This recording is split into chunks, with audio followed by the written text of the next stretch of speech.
மனுஷன் தயாரிச்சதுலயே உருப்படாத ப்ராடக்ட்னா அது ரெண்டு தான். ஒன்னு லேப்டாப் கூலிங் பேட், இன்னொன்னு அதுவும் இந்த கூலிங் பேட் தான்.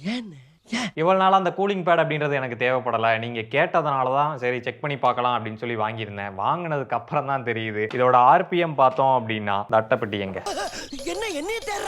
இதுல பாத்தீங்கன்னா 800 to 1300 ஆர்பிஎம் அப்படின்னு சொல்லி போட்டிருக்காங்க. ஆனா அதே இது நம்ம லேப்டாப்போட ஃபேன் ஸ்பீடோட ஆர்பிஎம் பார்த்தோம் அப்படின்னா 5000 ஆர்பிஎம். ஸோ அந்த லேப்டாப் வந்து ஹை பொட்டன்ஷியல்ல கிராபிக்ஸோட எல்லாத்தையும் சேர்த்து ஒர்க் பண்ணும்போது இந்த ஃபேன் வந்து வேகமா சுத்தும். ஒரு 4700 5000 ஆர்பிஎம் வரைக்கும் கூட போகும். ஸோ அந்த மாதிரி போகும்போது இந்த ஃபேனுக்கு அதிகப்படியான காற்று வந்து தேவைப்படும். அது கீழே இருந்து தான் சக் பண்ணும். ஸோ இங்க பாட்டம்ல பாத்தீங்கன்னா இந்த ஃபேனுக்கான இன்புட் ஹோல்ஸ் எல்லாமே கிரில்ஸ் எல்லாமே கொடுத்துருப்பாங்க. ஆனா இந்த லேப்டாப்பை கொண்டு போய் நம்ம இந்த ஸ்டாண்டில் தூக்கி வச்சுட்டோம் அப்படின்னா கீழே இருக்கிறது லோ ஆர்பிஎம்ல இருக்கக்கூடிய ஃபேன், மேல லேப்டாப்ல இருக்கக்கூடியது ஹையர் ஆர்பிஎம்ல ஓடக்கூடிய ஃபேன். இந்த ஹை ஆர்பிஎம் ஃபேனுக்கு லோடு அதிகமாகும். ஏன்னா இதுக்கு தேவையான காற்றை இதால ஈஸியா சக் பண்ணி உறிஞ்சி எடுக்க முடியாது. அதுக்கு பேரியரா அந்த லோ ஆர்பிஎம் ஃபேனே வந்து இருக்கும். கூலிங் எஃபிஷியன்சியை அதிகப்படுத்த வேண்டிய இந்த கூலிங் பேடை வந்து என்ன பண்ணும் அப்படின்னா இந்த கூலிங் எஃபிஷியன்சியை கம்மி பண்ணும். சரி, அப்போ அந்த கூலிங் பேடை என்ன பண்ற அப்படின்னு சொல்லி கேட்டீங்கன்னா இங்க பாத்தீங்கன்னா நம்மளோட எடிட்டர் வந்து கீபோர்டுக்காக கூலிங் பேட் வச்சிருக்காப்ல. கீபோர்டு கிடையாது, அவரோட கைக்கு ஒரு செகண்டுக்கு 5000 லெட்டர்ஸ் அடிக்கும் போது கை வேர்த்து போகும் இல்லையா, அதுக்காக தான் கூலிங்.